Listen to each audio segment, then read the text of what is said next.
नाम आपका फ़हद है। फ़हद, फ़हद। फ़हद नाम का मतलब होता है चीता, टाइगर। फ़हद जैसे ज़बरदस्त से नेम के लिए एक ज़बरदस्त सा शेर हाजिर है।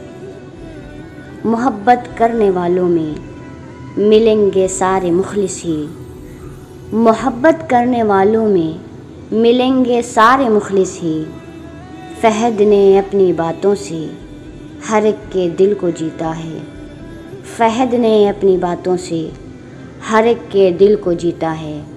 हमारे चैनल को जल्दी से सब्सक्राइब कर दीजिए। हमारी आने वाली 3 नेक्स्ट वीडियोज़ हैं, सामिया, आमना और अब्दुल्ला।